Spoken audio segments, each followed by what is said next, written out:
Bem-vindos a mais um episódio do Fut Talks, um espaço do pensar estratégico para a transformação do futebol. Hoje, com a imensa honra, estamos recebendo Marcelo Paz, presidente do Fortaleza, que vai falar para a gente sobre gestão, profissionalização do futebol. Bem-vindo, Marcelo, e eu começo te perguntando, do nosso olhar da Universidade do Futebol, quando a gente vê o Fortaleza, vê os diferenciais da sua gestão, a gente vê como um profissional, gestor, remunerado, dedicado ao futebol, tem feito diferença. Conta pra gente um pouquinho disso e como isso faz todo o horizonte do futebol brasileiro. Olá, Heloísa. Olá, Fut Talks. Satisfação estar falando com vocês. Um programa qualificado, em que aprofunda assuntos ligados à gestão do futebol, e eu me sinto muito à vontade de poder bater esse papo aqui e tentar, de alguma forma, contribuir. Eu sempre digo que gestão cabe em qualquer canto, em qualquer lugar, né?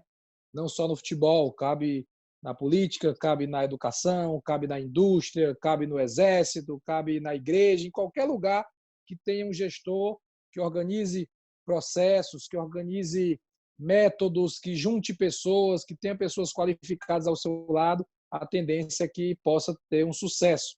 E a minha formação é administração, sou apaixonado por futebol, e aí foi quando eu consegui juntar, né, a minha formação com a minha paixão, que é o futebol, que é na gestão esportiva, no caso do Fortaleza. E desde que a gente conseguiu, né, chegamos a assumir o clube no final de 2017, eu estou no clube desde 2015, né, fui diretor de futebol por 2 anos, fui vice-presidente e diretor de futebol por 1 ano, e isso meio que me preparou também para o cargo, né, porque um clube de futebol tem toda uma nuance política, institucional, torcida, imprensa, os stakeholders do futebol são inúmeros, né? E quando assumi a presidência, já conhecia bastante do clube, busquei colocar os métodos de gestão, de profissionalismo, né? Eu acho que a base de tudo é o profissionalismo. Eu digo muito que futebol, ele movimenta paixões e milhões. Então não dá para ser feito de forma amadora. Tem que ter gente qualificada, tem que ter gente dedicada, com o full time mesmo, né? Pensar no clube o tempo todo. A minha atividade profissional antes do Fortaleza é uma escola, né? Escola particular. Meu pai fundou, eu dirigi por 18 anos, mais ou menos 18 anos. E quando eu fui assumir de fato o Fortaleza, eu digo, a minha cabeça não vai deixar eu cuidar do colégio e cuidar do clube. Às vezes não é nem o tempo físico, que também é muito sacrificante, mas é a cabeça. É você estar resolvendo um assunto do clube e lembrar que tem uma reunião na escola, tem que correr para entregar um relatório. Não dá. Para fazer bem feito, eu não consigo. Então, eu preferi esse modelo focado, 100%, dedicado ao clube. Isso nos possibilita fazer a gestão, atender a imprensa, atender ao torcedor, né, que quer, o torcedor muitas vezes quer uma pergunta para o presidente, uma sugestão, uma dúvida, e eu quando o torcedor vem falar comigo, digo, poxa, eu trabalho para esse cara, né, eu tenho que atendê-lo. Não importa se a torcida é grande, muita gente vai querer, eu vou fazendo aqui da minha maneira. E, sobretudo, ter gente qualificada ao seu lado. Eu digo muito que a gente tem que contratar pessoas melhores do que a gente. O meu diretor de marketing é muito melhor do que eu em marketing. O meu diretor jurídico é muito melhor do que eu no direito. O meu diretor de patrimônio, muito melhor do que eu em engenharia. O Rogério Ceni entende de futebol muito mais do que eu, né? Então, não contratei o Rogério Ceni para eu dizer o que é que ele vai fazer. É ele que tem que dizer o que é que eu vou fazer, porque ele é o competente, né, para o futebol. E assim a gente procura trabalhar, né, gerenciando essa equipe, motivando, empoderando, cobrando resultado, e graças a Deus tivemos aí alguns avanços, né, esportivos, estruturais, metodológicos, de imagem também para o clube. A pandemia veio desestabilizar, mas já já a gente retoma os trilhos aí para fazer o futebol, no caso do Fortaleza, manter esse ritmo de uma crescente. Marcelo, passo para o Rafael, mas adorei, principalmente o maior líder como colega de profissão que eu tive na minha carreira, sempre disse, eu só trabalho com gente melhor que eu. Então, bacana demais. Rafa? Vamos lá. Marcelo, na semana passada o governo editou uma medida provisória, a 984, aí, que veio alterar a forma de negociação dos direitos de transmissão. Como é que você viu essa MP? Olha, eu vi como algo que pode ser bom, certo? Eu não vou qualificar ainda que é certeza de ser bom, porque a gente tem que ver o efeito prático, né? E vale lembrar que não houve uma discussão prévia sobre ela, né? Foi surpresa. Simplesmente veio. Mas eu entendo que os clubes devem ser mais protagonistas no cenário do futebol como um todo. Por que isso? Uma questão conceitual. O torcedor vai para o estádio para ver o time. Ele não vai para o estádio para ver a federação. Ele não vai para o estádio para ver a arbitragem. Ele vai para ver o clube. E é a instituição mesmo, que inclusive as pessoas passam, né? Há 15 anos atrás, as pessoas iam ver o Fortaleza, mas viam outros jogadores, outros dirigentes, outros treinadores. Hoje, elas continuam indo ver o Fortaleza com outras pessoas que estão lá. Então, a instituição é o que é o mais importante. E nesse modelo, eu entendo que a instituição pode ser mais relevante nas discussões. Porém, essa ressalva é indispensável, desde que se atue em bloco. Individualmente, você vai ter sempre só 19 jogos. Pode ser o maior time do mundo, com a maior torcida do mundo, sozinho, ele só vai ter 19 jogos, no modelo de Campeonato Brasileiro de Série A. Mas, se você se junta com mais 3, 4, 5, isso vai numa proporção crescente. E aí eu dou um exemplo matemático disso.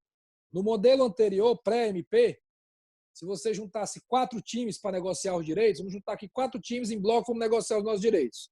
Você só conseguiria vender 12 jogos, que eram jogos entre esses times e de volta.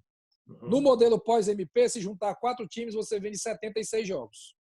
Então, o direito passou a valer muito mais. Você tem mais o que oferecer quando você junta em bloco. O ideal seria blocos grandes, né, de 12, 15, ou de todos, que seria o sonho. Não sei se ainda estamos prontos para isso. Mas se juntar 12, 13, 14 times, não tem como alguém que não está dentro desse bloco achar que é maior do que um bloco com 14, 15 times e uma quantidade enorme de jogos para serem oferecidos. Até porque, nesse modelo como é do mandante, eu tenho um jogo, inclusive, do grandão lá que não quis se juntar. Não sei se me fiz entender. Se eu tenho 7 times no bloco, o time X vai jogar 7 vezes aqui, o que está fora do bloco, porque ele vem como visitante. Então, em suma, organizando-se através de bloco pode ser muito bom para os clubes. Tá, mas aí deixa eu pegar um gancho nisso aí. Você não acha que se não houver essa união dos clubes, o que não é raro no futebol brasileiro, né? Os clubes pequenos não podem ser prejudicados, porque a gente pode chegar numa situação igual a Espanha, né? A Espanha ela refez aí a forma de negociação dela porque ela tinha uma negociação parecida com essa e aí o Barcelona e o Real se distanciaram ainda mais dos demais. Você não acha que a criação da Liga aí é que faria sentido para uma negociação pela Liga? Mas vamos para o caso da Espanha. Barcelona e Real Madrid dizem, eu sou maior do que os outros, eu não vou negociar coletivamente. Ok. Então, o Real Madrid vai ter 19 jogos para negociar e o Barcelona vai ter 19 jogos. Se os outros 18 times se juntarem e disserem, nós vamos fechar um bloco aqui, quantos jogos esses times vão ter para transmitir? Né? Inclusive, vão ter 18 jogos do Real Madrid e 18 jogos do Barcelona, porque vai ter o jogo como visitante. Então, é uma questão de inteligência, né? E de matemática também. É fazer conta, de mostrar que, poxa, junto é melhor. Né? O cara vai. A dor ensina a gemer. Né? Então, o cara vai ver que sozinho ele não vai conseguir ter peso nenhum. Mas ele juntando com uns mais parecidos, ele vai ter um peso maior. Aí eu acredito que isso vai acontecer de os clubes se organizarem e venderem direitos em conjunto. Não sei se vão ser criados 2 blocos, 3 blocos. Quanto menos blocos, melhor. Quanto um bloco maior, com mais times, maior força. Marcelo, voltando à questão da sua gestão propriamente dita, há um tempo aí você, junto aos seus pares, decidiu contratar o Rogério Ceni, e eu gostaria que você falasse um pouco qual a importância de ter um treinador carismático, né, como o Rogério Ceni, à frente de um projeto técnico desportivo do clube, né, e até que ponto isso não poderá ser perdido no dia, né, que você perdeu o Rogério Ceni? Bem, o Rogério ele tem uma importância muito grande dentro do nosso trabalho. Primeiramente porque é um grande treinador, né? É importante a gente olhar o Rogério como um profissional do futebol, um gestor de equipes, um cara que tem uma visão muito boa de identificar bons talentos, que trabalha o dia a dia com o seu grupo, que corajoso demais dentro de campo, um time ousado, um time veloz, um time que vai para cima, que faz o primeiro gol e quer fazer o segundo, um cara que conhece muito do futebol, não só dentro das quatro linhas, mas ele conhece de logística, de medicina esportiva, de qualidade do gramado, de infraestrutura. Então, ele agrega muito ao clube com todo esse know-how dele. E o clube também fez muito bem a ele, eu sempre falo isso, porque o clube abraçou o Rogério e deu todo o suporte dentro das nossas limitações para que ele desenvolva o seu trabalho. O suporte emocional, o suporte pessoal, o suporte profissional, o suporte estrutural, de compreensão, de estar junto, e acho que é uma sinergia interessante. Uma hora ele vai sair, né? Isso é fato, né? Todos nós vamos passar uma hora, né? Eu também vou sair de Fortaleza uma hora, meu mandato uma hora vai acabar. E quando o Rogério sair, vai ser um peso, porque dizem, ninguém é insubstituível, mas tem algumas pessoas que dá muito mais trabalho de substituir, de você trazer alguém com o mesmo perfil profissional. É uma preocupação, porém, Fortaleza é uma instituição centenária, está indo para 102 anos, já tiveram muitas pessoas talentosas também no seu caminho, e uma hora a pessoa saiu e o clube se manteve, o clube achou um caminho. Portanto, eu penso nesse cenário, eu penso nesse momento aí. E só um detalhe do carismático do Rogério. O Rogério realmente é muito querido, né? Mas ele não faz força para ser carismático. Ele é querido pela competência dele, né? O Rogério não é um cara que está toda hora dando entrevista, que está ali muito exposto. O Rogério é recluso, né? Muito na dele, trabalha demais, absurdamente, mas ele é carismático pela competência, pela coerência, pela seriedade, pela história, e as pessoas passam a respeitá-lo e admirá-lo. Ele até uma particularidade, né, Marcelo? Eu diria até que no gancho dessa sua reflexão aí, dessas considerações sobre o Rogério Ceni, ele já era carismático quando era reserva do Zete no São Paulo, né? Ele já tinha uma personalidade muito peculiar, muito característica, né? Mas eu emendaria, Marcelo, voltando, saindo um pouco do Rogério Ceni em si, mas a minha preocupação, que é sua também, eu sei, e da maioria dos clubes que começa a entender a necessidade de uma maior profissionalização no futebol, é a questão do projeto técnico desportivo da instituição, né? E não só centrado no treinador, né? Eu sei que isso ainda é uma utopia no futebol brasileiro, né? Raramente você consegue ver vestígios de um projeto que seja do clube, tem aí alguns exemplos, mas são muito raros. Como é que você vê isso para o futuro, né? De o clube ter a sua filosofia, a sua maneira de jogar, né? O seu jeito próprio, que não seja só a identificação do treinador com esse modelo de jogo, esse jeito de jogar futebol? Bem, eu vejo isso como algo importante de ser realizado. É como uma cultura organizacional, né? Só que a cultura organizacional numa empresa, ela consegue ser perpetuada porque as empresas elas têm gestões que duram muito tempo, né? Muitas vezes a maioria das empresas são familiares, né? Começa com o patriarca, vai crescendo, vem uma linha de sucessão, profissionaliza, mas mantém uma linha de sucessão e uma cultura organizacional. No futebol muda muito, né? Muda o presidente, muda o treinador, mudam as lideranças e às vezes fica ao bel prazer de quem está no comando naquele momento colocar o seu modo de trabalhar. Tem dirigente que gosta de trabalhar com jogadores mais jovens, tem outros que gostam de trabalhar com medalhões, que gostam de fazer aquelas contratações de lotar aeroporto, mas às vezes o cara não tem mais performance esportiva. Então isso tem uma questão aí muito de quem está no comando na frente. Eu acho que o modelo que o Rogério Ceni traz de trabalho poderia sim ser um modelo no Fortaleza.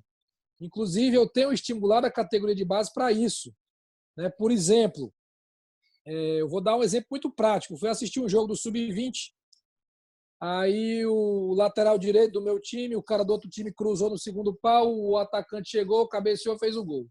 Eu disse, esse menino aí não joga com o Rogério. Porque o lateral com o Rogério, ele tem que ter estatura, ele tem que ter boa impulsão, ele tem que fechar como zagueiro na hora da bola cruzada do lado oposto. Então, tragam jogadores que tenham perfil para jogar no time de cima. O perfil do lateral é assim, o perfil do zagueiro é um zagueiro construtivo, zagueiro que dá chutão não joga com ele, tem que construir jogo, os atacantes de lado tem que ser velocistas, tem que ir, tem que voltar. Então, eu já tenho conversado muito e a permanência do Rogério por muito tempo facilita isso, né? De se entender essa cultura de jogo dele, para que na formação a gente já traga jogadores e qualifique jogadores nesse mesmo perfil que seria aproveitado no time profissional do Fortaleza. E tem outro detalhe, a torcida do Fortaleza se acostumou a ver o time do Rogério jogar, né? Então, na hora que houver uma mudança, vai sentir falta se não vier um treinador ou um modelo de jogo semelhante. Beleza, Marcelo. Elô? Marcelo, falando de futuro, de horizonte do futebol, e olhando o futebol, né, que é o olhar que eu trago para a Universidade de Futebol, de estratégia, liderança e gestão, eu venho de indústrias e setores que a estrutura, como você comentou, e a própria indústria está muito avançada, né? Quando eu particularmente olho o futebol, eu vejo profissionais como você que confirmam uma tese, que os profissionais estão mais avançados que o próprio setor, que a própria indústria. E a revolução, a gente tem visto que vem de gestores, de profissionais que estão nas áreas técnicas. Como você vê esse horizonte? Ou como você quase que deseja o futebol nesse horizonte? Quais seriam os principais fatores para mudar essa indústria como um todo? Essa pergunta é boa, né? Merece uma reflexão assim bem profunda, uma pergunta ampla. Mas assim, eu acho que o futebol ele precisa dar um passo a nível de imagem, né?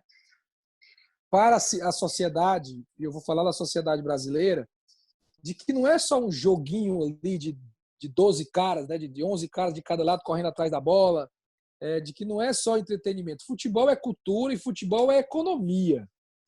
O futebol faz parte da economia do país. Eu tenho falado muito aqui no nosso estado, digo, olha, gente, Fortaleza será na Série A. Tiveram 38 grandes eventos ano passado. Isso movimenta o trade hoteleiro, o trade turístico, a cidade inteira. O Fortaleza está na Série A, significa que o dinheiro que iria para o Vitória, que está na Série B, para o América Mineiro, para o Paraná Clube, está vindo para Fortaleza, está circulando aqui na nossa cidade. Então tem um aspecto econômico. Eu acho que essa mudança pode representar um olhar ainda mais de carinho, de cuidado e de investimento do trade empresarial, do setor produtivo, dos próprios governos, né? Quantas vezes a palavra Fortaleza é dita no Brasil inteiro por causa do clube? Só que o clube remete à cidade, né? Então a gente atrai turistas, a gente atrai imagem. Então esse passo institucional eu acho importante. A gente conseguir posicionar o futebol como atividade econômica, que movimenta a economia, que forma pessoas, que gera empregos, que paga impostos e tem uma importância muito grande. Eu acho esse passo fundamental. A qualificação dos gestores, eu acho que também é algo que precisa ser feito, né? Eu acho que tem que ter uma política institucional aí a nível maior, né? De qualificar os gestores, de qualificar clubes, federações, clubes menores. É a base, né? Quando você qualifica quem está no comando, você qualifica o restante inteiro. Então, acho muito importante a formação profissional, o conhecimento, o estudo. O futebol ainda é muito carente, né, de formação continuada. Não é um setor que tenha digamos assim, uma oferta muito grande de produtos nessa linha. E acho que a nível de produto como um todo, o futebol brasileiro precisa se internacionalizar, né? Nós achamos, todo mundo aqui gosta de futebol, o Brasil é o país do futebol, mas na prática, vamos lá, o Manchester United, a cidade de Manchester é menor do que Fortaleza. E o Manchester United é um clube mundial.